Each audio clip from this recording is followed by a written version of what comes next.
Okay, so we know we need to feed a growing world population, right? And a big part of that puzzle is looking towards the ocean. Absolutely. Aquaculture, basically farming food from water, is it's a huge potential solution, especially because, generally producing protein from the sea, Yeah. much lower carbon footprint than raising animals on land. Definitely.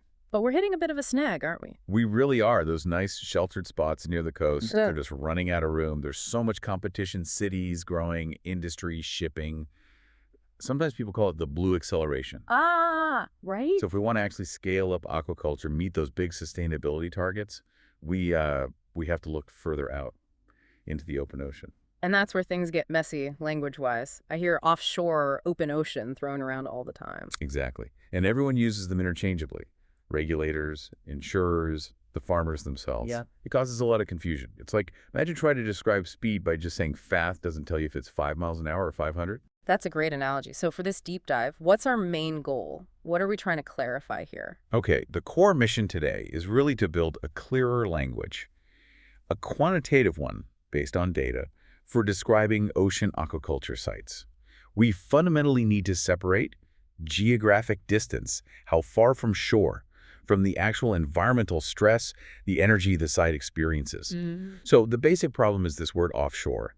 It mashes together two totally different ideas. Okay. First, there's just distance, simple geography, how many miles from the coast. Second, and this is crucial, is the level of exposure to tough conditions. High energy, think big waves, strong currents. Right, and those two aren't necessarily linked. Can you give us an example? How does this confusion affect, say, a farmer trying to get started? Sure. Let's picture farmer A. Maybe their site is technically near shore, you can see land, but because of the local geography, maybe a channel or something, it gets hammered by waves. 6-meter waves, potentially. Wow. So this farmer, they need to pour money into incredibly strong, robust equipment. Serious engineering, high capital costs, just to survive the physical forces. Even though they're close to land, the physics dominates, not the logistics of distance. Precisely. Now, think about farmer B. Let's say they're way out, maybe 20 nautical miles offshore, so far. Okay. But maybe they're behind a big sandbank or an island, or just in a naturally calmer patch of ocean. It's a sheltered site, despite being far from land. Their big costs are going to be remote operations, getting boats out there, logistics. The actual structure might not need to be nearly as heavy duty. Got it. But both farmer A and farmer B might just be labeled offshore right now. Exactly. And their investment needs, their risks, their whole business model, they're fundamentally different. It makes planning and financing incredibly difficult when the terminology is so vague. Okay, that really clears up the problem. So if just saying offshore doesn't work, what's the proposed fix? How do we start to untangle distance from the engineering reality? Well, the research we looked at suggests a two-part classification. It's pretty logical, actually. Let's hear it. First part, distance. Simple enough. Either near shore, meaning close to land, or offshore, meaning far from land. And is there a specific cutoff point suggested? Yeah, the source material floats the idea of 3 nautical miles as the threshold for offshore. 3 miles. That feels a bit arbitrary. Is that based on engineering or something else? Like, can you still see the shore at 3 miles? That's a really sharp point. And yeah, it's not strictly an engineering number. 3 nautical miles often pops up in maritime law, jurisdictional boundaries. Yeah. And yes, it often relates to visibility sort of out of sight from the beach for a casual observer. Okay, so it's more of a regulatory convenience than a physical line in the sand, so to speak. Pretty much. It helps sort out who's in charge, but like you said, it tells you almost nothing about the forces acting on a farm structure out there. Yeah. And that's why the second part of the classification is the absolute key. Energy. Is the site exposed, meaning it experiences hydrodynamic energy from waves and currents, or is it sheltered in more protected waters? Ah, okay. Exposed versus sheltered. That sounds much more relevant to the actual design challenges. It's critical because high exposure dictates, well, almost everything important for the operation. The strength of the cages or lines, the type of boats you need, even the species you can realistically farm there, and how you manage maintenance. Going from sheltered to exposed, that's where your cost can just explode. Okay, so if distance is out as a reliable guide for structural needs and exposed is the key factor, we need a way to measure exposed, right? We can't just stand on a boat and say, yep, looks rough. How did the researchers propose we quantify this? They developed a set of tools, basically. 6 different exposure indices, or EIs. EIs, okay. These indices take standard oceanographic data, stuff Scientists already measure or model and translate it into a measure of the actual physical energy or the forces that a structure at that site would experience. And what kind of data goes into these EIs? It's mainly based on three things: waves specifically, significant wave height, and the wave period. Then ocean currents, their speed, and finally, water depth at the location. Got it. So standard variables, but combined in a clever way. Can we unpack a few of the key indices? The paper highlights three that seem particularly interesting. Yeah, let's dive into those. The first one is maybe the most intuitive: exposure velocity, or EV. Velocity. Okay. Simple enough units. Right. Meters per second, usually. Mhm. It basically calculates the combined speed of the water moving past a point, considering both the steady ocean current and the back-and-forth motion caused by waves at a specific depth. It's a measure of the sheer fluid speed hitting the structure. Okay. Makes sense. What's next? Next up is specific exposure energy, or C. This one's a bit more physics-heavy. The units are energy per unit mass, joules per kilogram. Joules per kilogram. Why use energy units? What does that tell us? Well, think about the main force that damages structures in water. Drag. Fluid drag. That force is proportional to the velocity squared. And C, being an energy term, is also proportional to velocity squared. So C gives you a measure that's more directly linked to those destructive drag forces.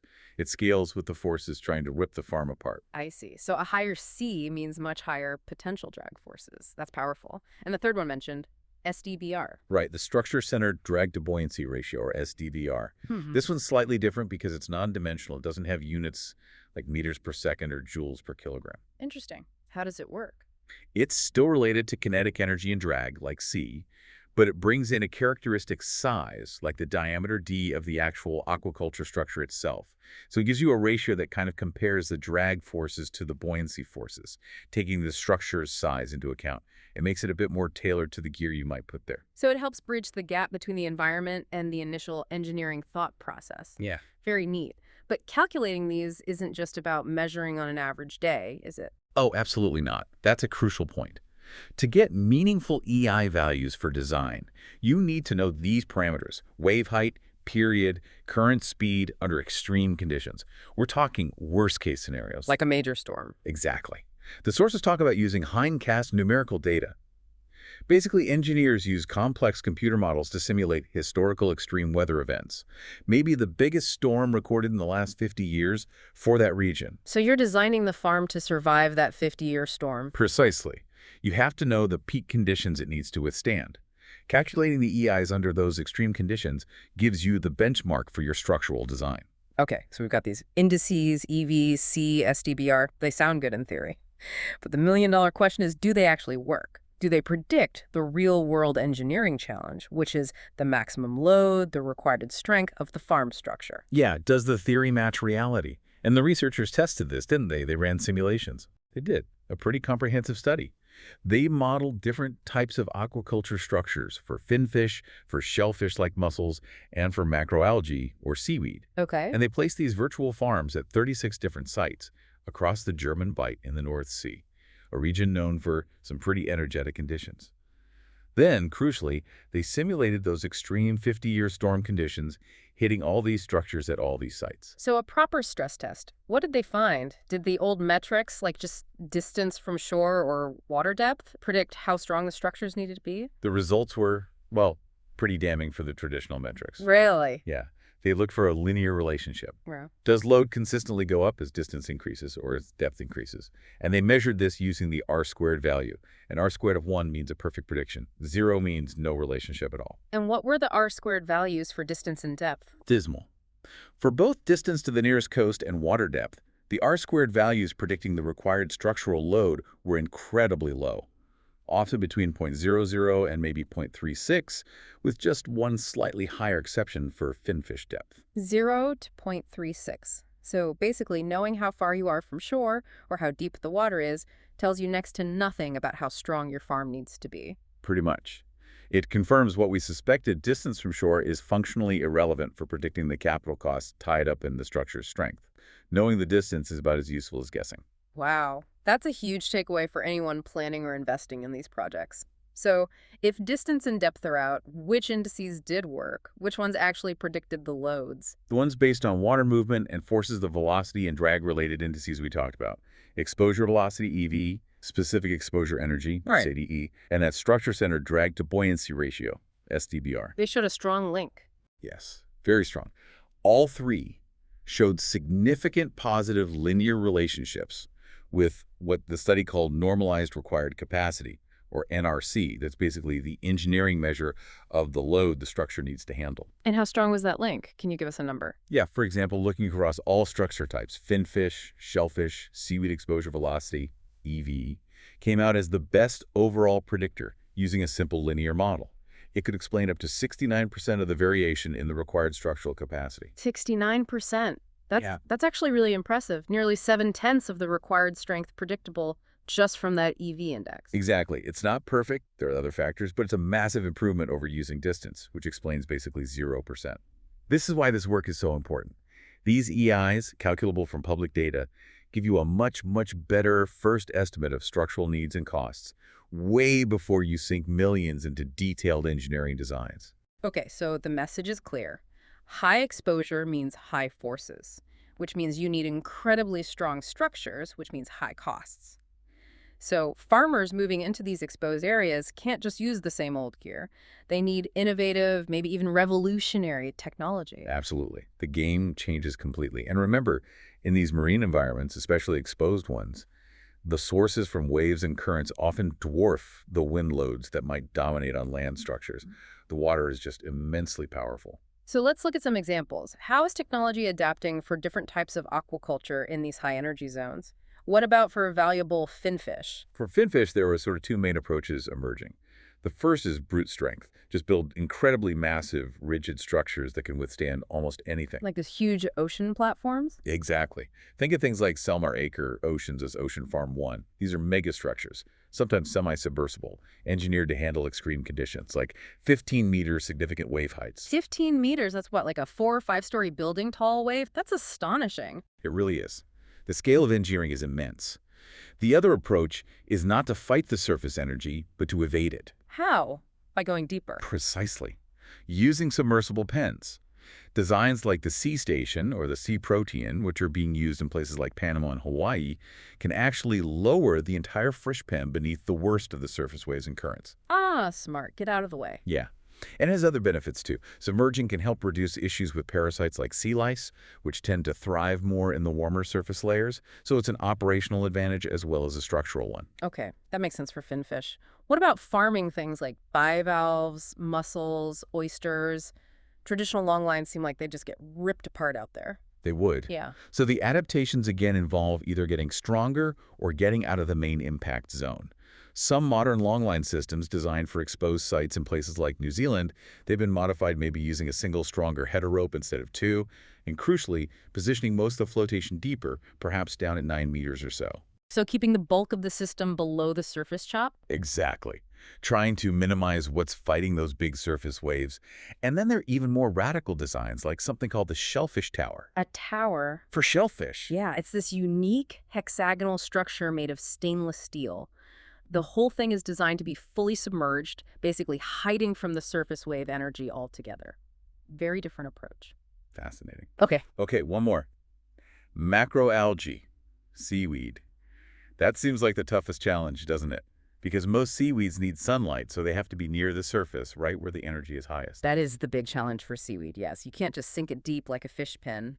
So innovation here often involves novel materials and structural designs that can handle the forces while staying in the photic zone. Any examples? Well, for really tough areas like the German Bight or parts of the Gulf of Maine, researchers have developed specialized structures. One example used a submerged but relatively stiff frame made from composite materials. And wasn't there something clever about the materials they used for the actual lines the seaweed grows on to address environmental concerns? Yes, absolutely. This is a brilliant piece of engineering. Instead of traditional ropes, which pose a risk of entangling marine mammals like whales if they collide with the farm, Which is a huge issue, yeah. they use 12-millimeter diameter fiberglass rebar for the culture lines. It's stiff, holds the seaweed well, but the key thing is, if a large animal hits it with significant force, it doesn't wrap around them. It snaps. Snaps, like brittle plastic. Exactly. The description used was like uncooked spaghetti. It breaks cleanly, preventing those dangerous entanglements. It's a fantastic example of designing not just for structural load, but also for ecological safety in these dynamic environments. Hashtag outro. So if we tie all this together, stepping back to the big picture, Sure. this research really confirms, with data, what experienced engineers probably felt intuitively. Distance from shore is simply not a good proxy for how exposed a site is. It doesn't reliably tell you about the forces. But these new indices, the EIs, EV, SDBR, they do give us a much better handle on that exposure. They absolutely do. And the great thing is they can often be calculated relatively quickly using publicly available oceanographic model data, those hindcasts we talked about. This means investors, regulators, insurers. They can get a much better, scientifically grounded initial estimate of the structural demands and the likely costs associated with a site. Before committing to those really expensive, detailed engineering studies. Exactly. It brings a crucial layer of predictability and risk assessment much earlier in the process, which is vital for attracting investment and allowing sustainable expansion into these more challenging waters. That really could help unlock the potential of open ocean aquaculture. Okay, so here's a final thought for you, our listener, to chew on. We've heard how these exposure indices are powerful predictors of structural load. They help solve the physics and engineering part of the puzzle. But as the researchers note, these indices don't currently capture everything needed for a farm to be commercially successful. They don't account for logistics costs, the types of vessels needed, or, crucially, the specific biological requirements of the farm species, like water temperature or nutrient levels. Important limitations. So if we assume that, thanks to work like this, predicting and managing the structural engineering challenges becomes increasingly possible, what other factor, perhaps a non-physical one, do you think emerges as the single biggest hurdle or deterrent to the future growth and profitability of truly open ocean aquaculture? What's the next big problem to solve once the waves are tamed?